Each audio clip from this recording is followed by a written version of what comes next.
This episode of New Politics was released on the 9th of July, 2022, and produced on the land of the Wongal and Whadjuk people.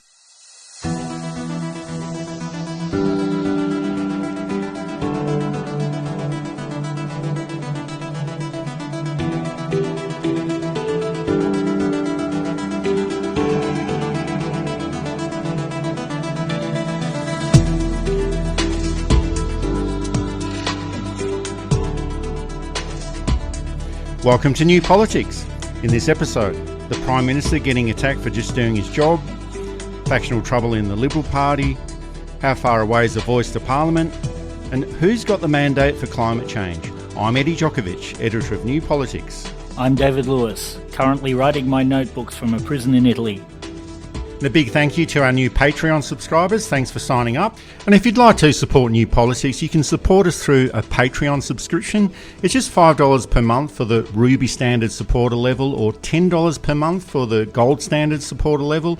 But whether it's a subscription or if you just want to listen in, read our material online or buy a t-shirt or buy a book, it's all available at newpolitics.com.au, and all of this is a good way to support independent journalism.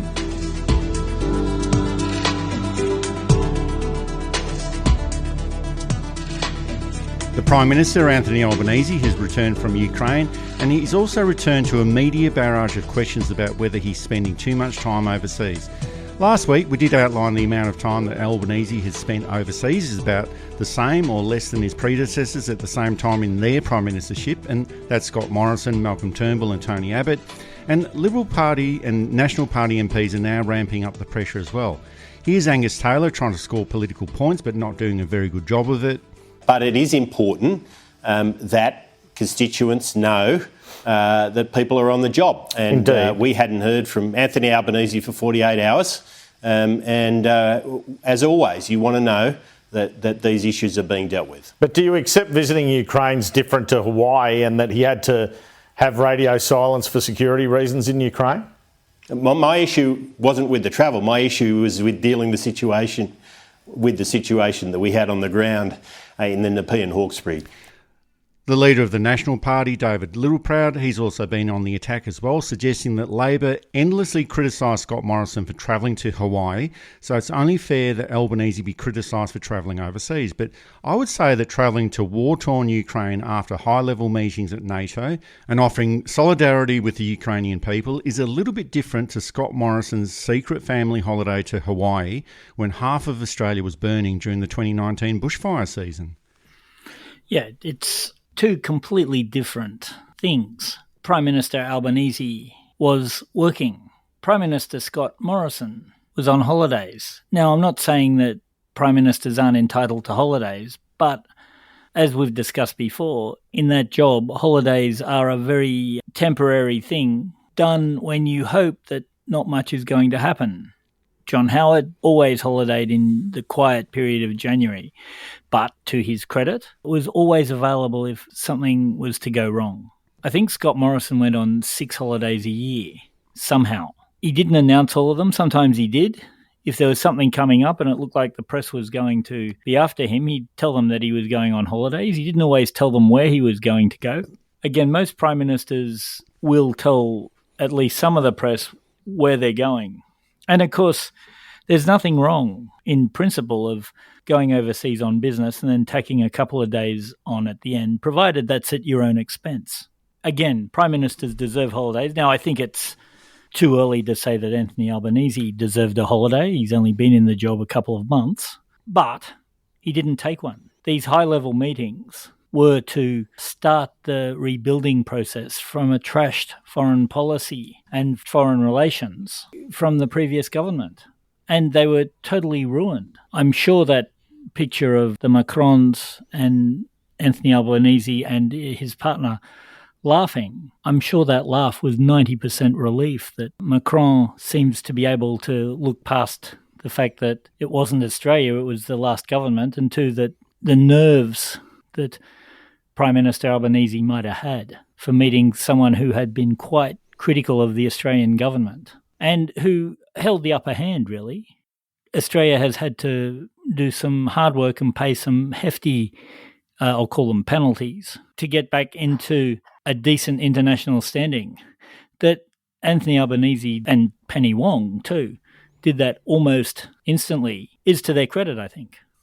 Well, it is that false equivalence that the media keeps pushing, and it's almost like, well, Scott Morrison was criticised when he went overseas, so therefore we'll criticise Anthony Albanese when he goes overseas. And the media has supposedly got its job to do, and that's to ask the questions of political leaders, but you have to ask, well, what is it that they're trying to achieve? And we do have to accept that legacy mainstream media is appealing more to an ageing and more conservative demographic these days than they used to, and that means it's going to favour conservative political parties, but it's becoming quite a tiresome narrative. And this process ends up becoming a bit of a feedback loop as well. Some media outlets start criticising Albanese, and then other media outlets amplify this by saying Albanese is defending these criticisms when most people are not actually that concerned about it. And comparing Anthony Albanese and Scott Morrison, well, that's going to be an obvious choice to make. Albanese is the new Prime Minister.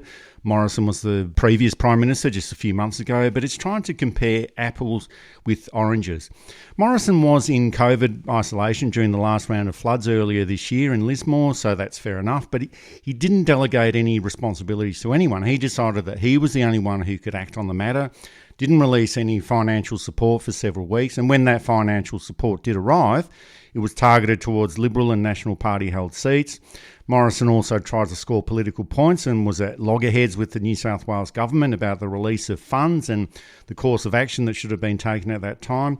In comparison, Albanese was in Ukraine when the recent floods commenced, but the responsibilities were delegated to the Minister for Emergency Management, and that's Murray Watt. Albanese has now visited the flood-affected areas. The financial support has already started flowing within a couple of days, and he's teamed up with the Premier of New South Wales, Dominic Perrottet, to work out solutions to this emergency situation. And these actions flow into what Albanese promised during the recent federal election campaign, that he wanted to see cooperative federalism, and that's exactly what he's doing at the moment. So whether you support Morrison or whether you support Albanese, it's obvious that the results have been quite different this time around. But this doesn't seem to be enough for the media. It's almost like they're more interested in a Prime Minister who cooks curries and provides for endless photo opportunities rather than a Prime Minister who actually does his job.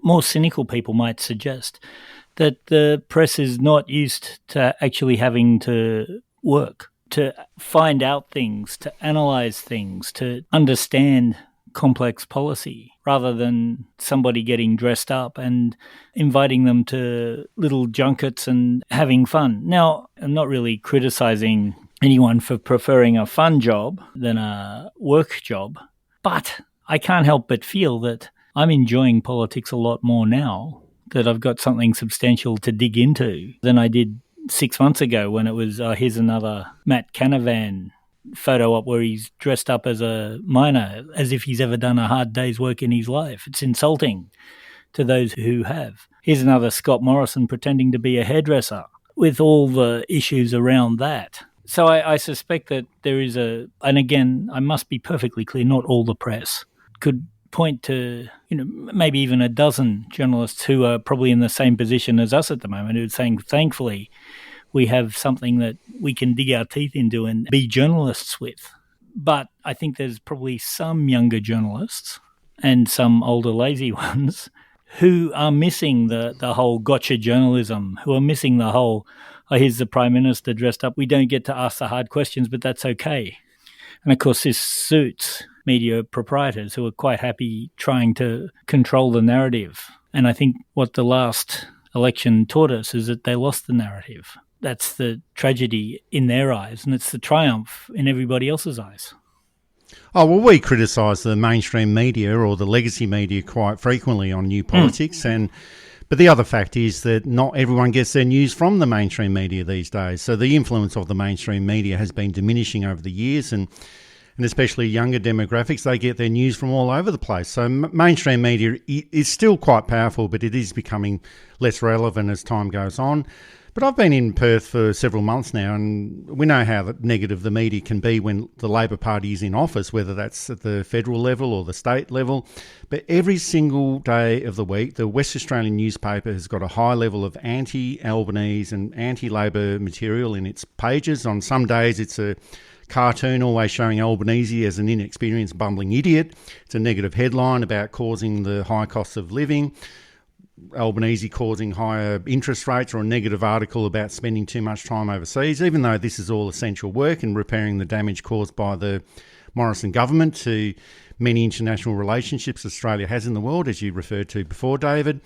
Anthony Albanese is going to Fiji next week, and he does run the risk of feeding into that narrative that's been created by the media of Albanese spending too much time overseas. And once these narratives are set, it's very difficult to shake them off. But the Labor government, in my opinion, it just has to keep following through with what their agenda is and keep doing what they have to do, and absolutely ignore the media when they try and fester these narratives. And the issue to take into account here is if the media isn't complaining about overseas travel or Albanese not spending enough time in Australia, they'll always find something else to complain about. And they've even found the time to complain about Albanese's partner, Jodie Hayden, attacking her for suggesting a change of date for Australia Day, pointing out that her and Albanese are unmarried and that Albanese is a divorcee. And you sort of think, well, hang on, it's 2022, and this is what occupies the minds of the media. And I guess that this is the lot of Labor Prime Ministers. They will be attacked in ways that Liberal Prime Ministers are never attacked. They'll be scrutinised far more carefully. Their partners will be scrutinised. They'll be criticised for doing a good job. And it seems that for the mainstream media, a Labor Prime Minister will never be as good as a Liberal Party Prime Minister, irrespective of how bad that Liberal Prime Minister is. Yeah. One of the classy things that the Prime Minister did in his acceptance speech was acknowledge the mother of his son, Carmel Tebbit. I don't think he really had to do that, except his son was on the stage. And I don't know any of the circumstances of what led to the split. There was a bit of reporting in the newspaper, but it's really none of anybody's business, unless he'd given his current partner a job in somebody else's office at taxpayers' expense. Before people start saying, oh, but you were really hard on Barnaby Joyce. I was only hard on Barnaby Joyce when he started improperly using his position to advantage his latest partner. Before then, what went on between Mr. and Mrs. Joyce was nobody's business. And it's the same with Anthony Albanese and Jodie Hayden, who is essentially playing the, we'll call it, fungible role of Prime Minister's wife or Prime Minister's partner, not First Lady. And she makes her opinions known about certain things. She's allowed to do this, and we're allowed to discuss them and critique them. But to give the sense that she's not entitled to do this because she's not married to him seems to me to be at least 50 years out of date. It seems to me to be horribly patriarchal, pretty sexist, and a bit misogynist. So should the date be changed? It's not as if she's saying, something hideously offensive, and it's not as if she said something terribly insensitive about a marginalised group. Well, Parliament is returning on the 26th of July. That's a couple of weeks' time, and that's when the real work of this next term of office commences. And all of these criticisms of overseas travel or media attacks on the Prime Minister's partner or any other superfluous issues, most of these will wash away. The public just isn't interested in them at the moment. The first 2 months after an election result, especially if there's been a change of government, is all about the government starting to paint the picture of what type of government it will be over the next parliamentary term. And I think until then, most of the work in politics is just political window dressing and people just getting used to their new positions in Parliament. Yeah, and we haven't had the scandals yet of new ministers overstepping their mark. This may not happen, but most new governments, someone tends to overstep the mark and there's a resignation or two. Overstep in travel, it's a minister being too big for their boots. It's someone who maybe shouldn't have been promoted, being in way out of their depth. It's been a pretty strong performance so far. It was also revealed during the week how much the different factions within the New South Wales Liberal Party affected the outcome of the recent federal election. It was mainly the influence of the centre-right faction led by Alex Hawke and Scott Morrison. The three main groupings of the Liberal Party are three enemies that are eternal war with each other, and that sounds a little bit like Orwell's 1984, and that's the moderates, the Conservatives and the centre-right. And their inability to accommodate these differences cost them dearly at the last election. And there is a perception that the Labor Party is the one that has all the problems with factions. Labor factional warfare has been brutal in the past and has conspired to keep them out of office for many years in the post-war era and helped remove themselves when they were actually in government between 2010 and 2013. But the factional warfare, when it gets out of hand, is actually far more lethal in the Liberal Party. And there are some brutal characters within the New South Wales and Victoria branches of the Liberal Party who would rather go into opposition than see their internal rivals take control of the party. There were many factors that caused the last election loss for the Liberal Party, but I think that these factional fights were the major contributor. The party was suing itself in the New South Wales Supreme Court over membership, whether a party could pre-select members from outside or whether you needed a strong internal process. When it came down to it, I agreed with the court that the internal workings of the Liberal Party, provided that they are legal and ethical, shouldn't be ordained by what the court says. And while the ethics are maybe questionable, the Prime Minister and a small cabinet pre-selecting people in certain seats isn't something that the law can do very much about, I don't think. So I think, as much as I would have liked to see the other side win, I couldn't see how they could, unless they could prove illegality, really. And again, the court shouldn't pronounce on ethics, because ethics is one thing and the law is another. The talk on the town was that this came out after, that Scott Morrison was widely loathed by the rest of the cabinet, with a couple of exceptions. Quotes after the election came out talking about how lowly they thought of him and that he refused to listen to any advice and ran a disastrous campaign. Now, there's a little bit of disingenuousness here too, I think, in that, for understandable reasons, the party wanted to pin all the blame on Morrison so that they can say, we've got rid of him, he's still on the backbench, but we all know that he's going to step down soon. He's tried a few media opportunities. There was that thing of him bowling, but mostly he's being ignored by the press. I don't know the full details. I don't need to know the full details. He's an irrelevancy and he's yesterday's man, which is part of the reason. But it's also the fact that I think that the senior non-Labor voices in the country are trying to pin 100% of the blame on him so that they can present themselves as a new party. Well, Scott Morrison has been very quiet since the last election, and there was some speculation that he was going to retire from politics, but I think that if someone in politics is being too quiet, there's probably some trouble brewing in the background, and he's gone back to being the backroom operator. Now, he might be irrelevant as far as the electorate is concerned, but he's doing other things within the Liberal Party at the moment. He's trying to get like-minded people pre-selected into winnable seats for the Liberal Party. Morrison was the New South Wales Liberal Party campaign director before he entered Parliament, and most of his time was spent at that time trying to get his factional allies into New South Wales Parliament. He wasn't successful then. But the type of people Morrison wants to get into Parliament, into the Liberal Party, are people like Catherine Deves, and she was the unsuccessful Liberal Party candidate in the seat of Warringah. And people like this are divisive culture war warriors who, based on the recent federal election, they're almost unelectable.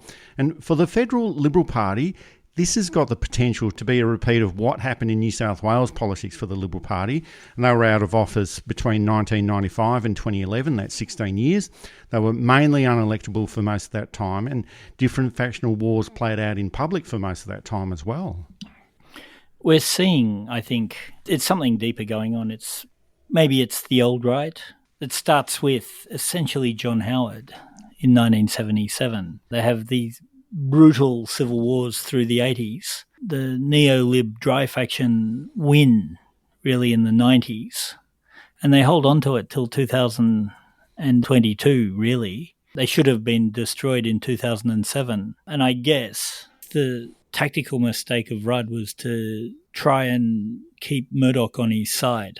And that's an understandable mistake at that point. But it meant that Murdoch wasn't neutralised and that the Tony Abbott faction could control the party for the next 13 years. But now Murdoch has been effectively neutralised. And so we're seeing this change in the Australian polity. It's not to say that Australia will suddenly become a left-wing socialist paradise at all, but that far-right agenda-setting faction is losing. And this is what the problem with Scott Morrison trying to get his allies pre-selected is. They're not electable. You can pre-select as many people as you like, but if they don't get elected, it means nothing. It's also hard to know what comes first, the factional problems or the electoral problems. And I think focusing too much on factions within the Liberal Party denies all of those other issues that cause them to lose the election: a lack of action on climate change, corruption, mismanagement, general incompetence. Now, all parties have their divisions and all parties have their subgroupings according to ideological pursuits and personalities within those subgroupings, but competence in politics is based around how those divisions and conflicts are managed. And generally, divisions and conflicts are always going to subside when a new government arrives in office, and electoral success is the best way of keeping those issues in check. But if those factional differences are not managed, a party starts to unravel and it starts to lose its relevance to the public, as the Labor Party found out in 2013 and as the Liberal Party found out in 2022. The Labor Party keeps learning this lesson. 1917, 1931, 1954, 1996, 1975 to a lesser extent, 2013. It's going to be interesting to see what happens with the Liberal Party. The Liberal Party tend not to split as such. They tend to reorganise the cupboards, clear out the dead wood and come back in. I suspect that we might get not a reorganisation but a total rebuild of the party. And two parties might come out of this, and we may have an electoral war to see which ones become dominant again. Scott Morrison has suggested a moderate party. Did he call it a progressive party after totally misunderstanding what progressive was? And so I suspect for those of us who enjoy policy, who enjoy political philosophy, something is about to happen, because I don't think Peter Dutton was the smartest choice to move forward. You're listening to New Politics. You can subscribe to us on Apple or Google Podcasts, listen through YouTube, SoundCloud and Amazon Music, or find us at newpolitics.com.au, and you can now support New Politics through Patreon.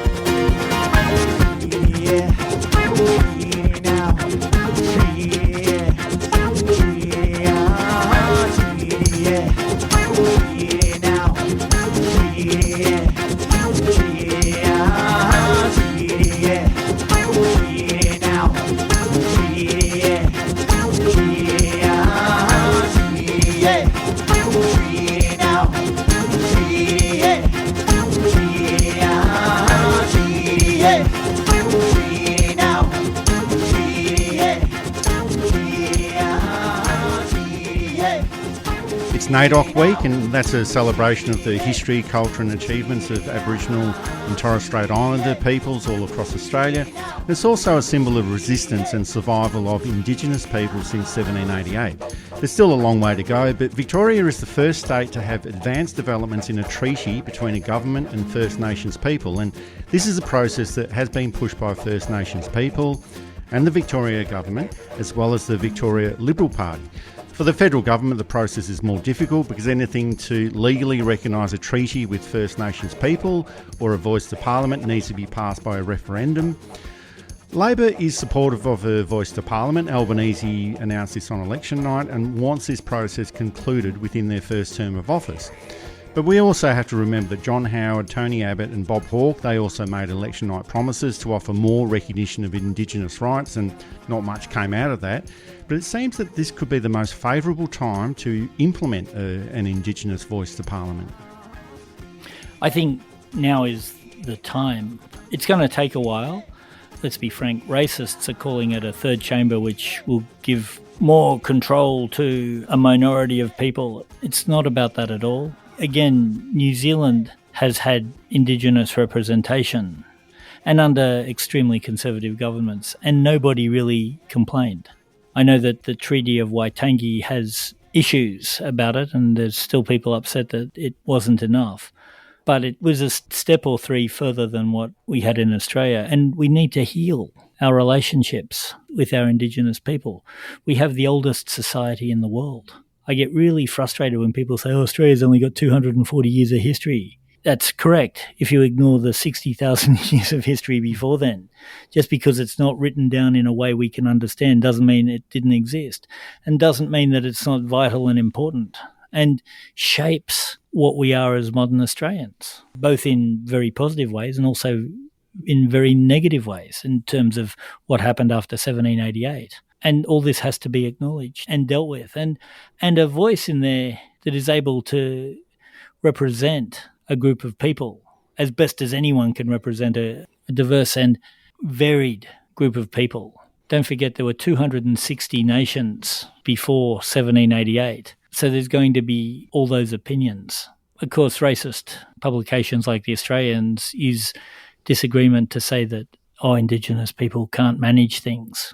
The Liberal Party, look how well run as an organisation that is, for example, and that's just a start. And I get really frustrated with that, in that if you are not white, you're not allowed to have a different opinion from somebody else of the same background of yourself. Of course you are.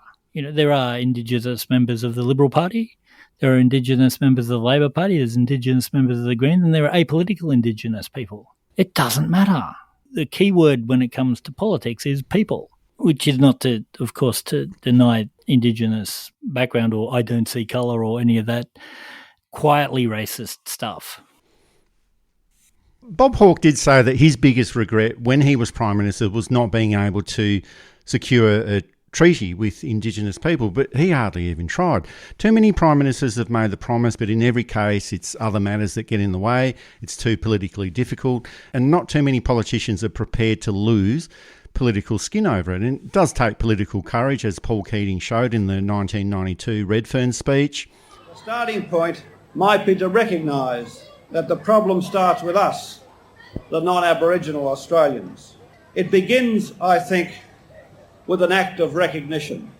Recognition that it was we who did the dispossessing. We took the traditional lands and smashed the traditional way of life. We brought the diseases and the alcohol. We committed the murders. We took the children from their mothers. We practiced discrimination and exclusion. It was our ignorance and our prejudice and our failure to imagine that these things could be done to us. And follow that up with the Native Title Act in response to the High Court's Mabo decision in 1992. And of course the Native Title legislation was a compromise and didn't go anywhere near as far as it could have gone or as far as it should have gone, but it was a start.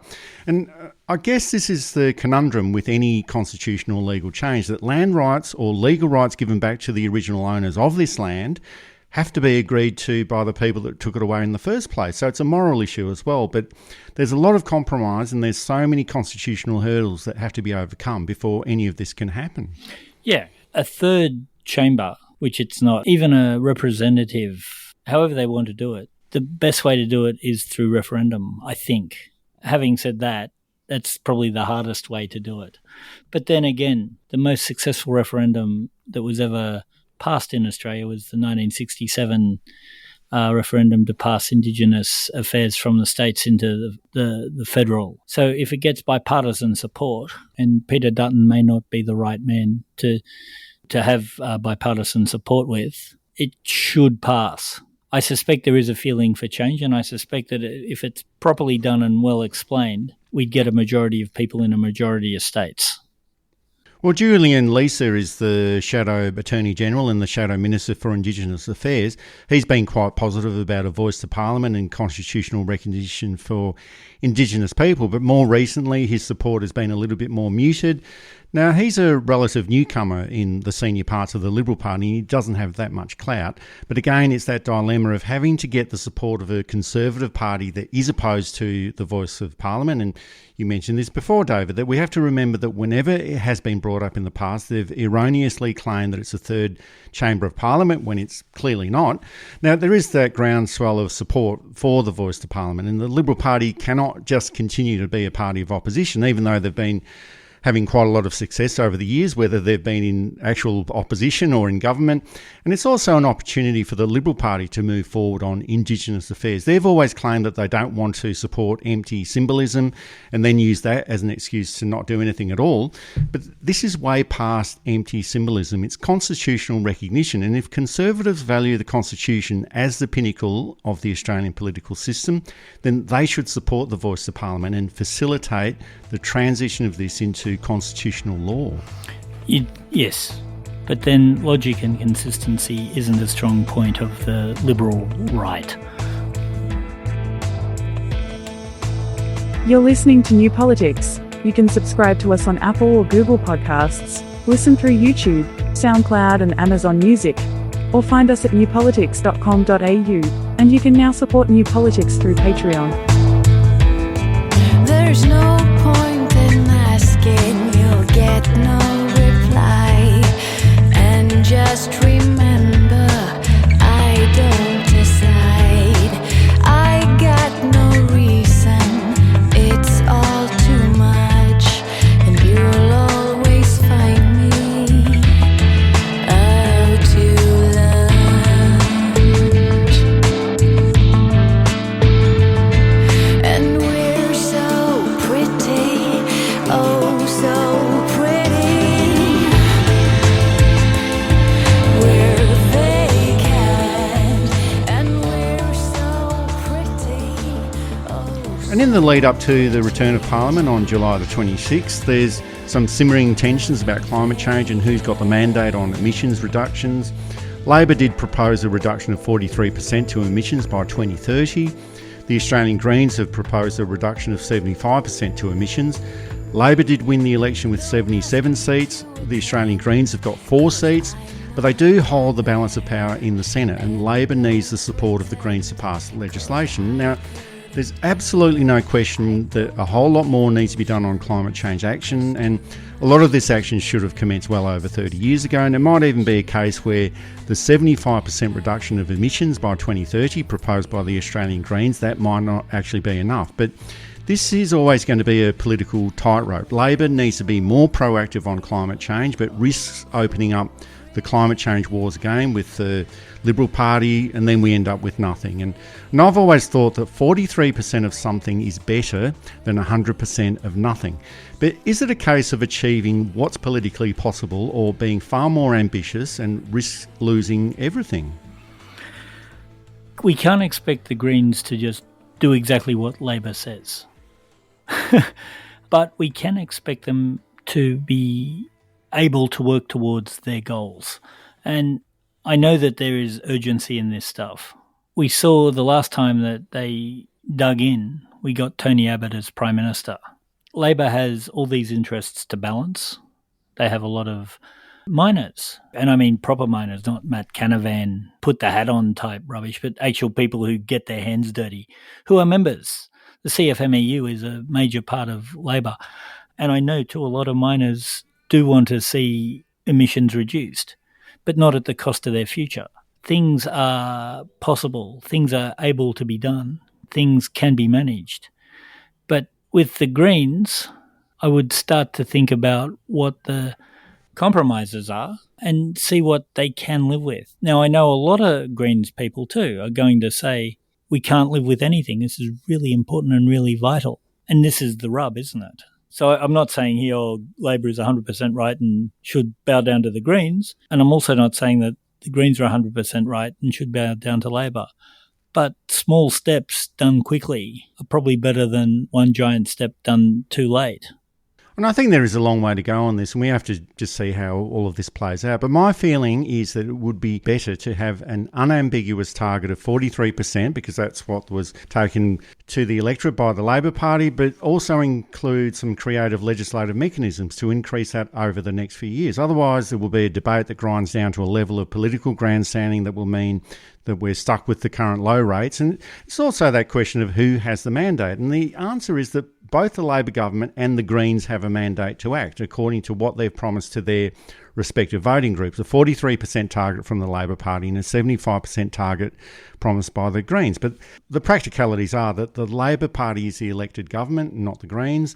But there's also other events that come into play, and the current Sydney floods are the fourth round of major floods on the eastern seaboard this year. And it's this awareness and perceptions of the Sydney floods that can be used to argue the case politically for a higher target to reduce emissions. And there's absolutely no question that levels of emissions reduction have to be far greater than what's being proposed. But the problem is that it's not the environment that makes these decisions. It's the people that are elected to make these decisions. And quite often, these are fallible and very compromised people that are trying to make these decisions. Yeah, it's all very well to argue over 43%, 75% when your house is underwater, and this is the fourth time in 12 months or less even that we've had these once in 100 years rains. Now, I haven't seen it yet, but I'm pretty sure that there are those who are opposed to any cuts in emissions saying once in 100 years only means that it's a chance of it happening. So it's like rolling 4 sixes in a row on a dice. That's not quite the point here. Well, I managed to do that when I was a kid, but as an adult, no. Exactly. And so we are definitely at crisis point. No question about that. I noticed today that Foster and Tuncurry are under get ready to act orders. Lismore, again, in far north New South Wales, is flooded again. People are just starting to move back in and have had to move back out. Sydney is cut off from itself. Nature is far more powerful than humanity. That's the lesson of the last 20,000 years of civilization. Nature always wins. So climate change is a critical issue now. It's actually been a critical issue over the past 30 or 40 years. And it was the greatest moral challenge of our time in 2007. That was the message that was put out by Kevin Rudd. But now it's become the greatest economic challenge as well. And I've always felt that framing it as a moral issue was a mistake. Politics never does very well at resolving moral issues at all. Once economics and finances get involved, that's when politicians start taking more interest, although it can also result in a downfall, which is exactly what happened with the carbon pricing mechanism in 2013. But this is an area generally that needs to be carefully managed, and especially in the context of the third interest rate rise in 3 months and a rise in inflation. If there are more financial pressures on the electorate, and there's an expectation that the government needs to act upon this, they're less likely to support climate change action. Scott Morrison actually alluded to this during the last election campaign, that he had research to suggest that once people realised the personal costs of climate change measures in dollar terms, they were less likely to support this climate change action. And I wouldn't trust anything that Scott Morrison said about climate change, and he was using this research to support his inaction on climate change action during all of the time that he was in government. But there still is that point that the politics of climate change has to be managed very, very, very carefully. And it's not like the opposition just sits there, they watch on and does nothing. They're waiting for openings or chinks in any government debate. They're looking to score political points against the government on the costs of climate change, on Indigenous affairs or anything else that they can get their hand on. And that's generally what political parties do. And just because the Liberal Party lost the last election, that doesn't mean that their behaviour is going to change. They're a conservative reactionary party, and this is what conservative reactionary political parties do. Yeah, exactly. They're not they're not being driven by ideology first. Now, of course, you can take ideology too far, but their ideology is small government. It's personal responsibility, whatever that is. It's freedom, whatever that is. But their main thing is to get into government for the power. They're not interested in freedom and personal responsibility for the people they don't like, only for their own selves. And again, trying to get a definition of any of this out of them is an interesting exercise in circular semantics. They will do and try anything within their ideological framework. And I'll be fair, there's a sense in which they're consistent in this. There's nothing they won't try or do or say. A few of them have been reborn as moderates, a few of them have been reborn as environmentalists. And for free marketeers, the market is suggesting a move to renewable energy, a move to solar, a move to water, a move to wind, and a move away from gas and oil and coal. But the ideology doesn't stretch that far, apparently. That's it for this episode of New Politics. Thanks for listening in. If you'd like to support our style of journalism and commentary, please make a donation at our website at newpolitics.com.au. We don't beg, plead, beseech or gaslight you about journalism coming to an end. We just keep it very simple. If you like what we do, please send some support our way. It keeps our commitment to independent journalism ticking along. I'm Eddie Djokovic. Thanks for listening in, and it's goodbye to our listeners. I'm David Lewis. We'll see you next time.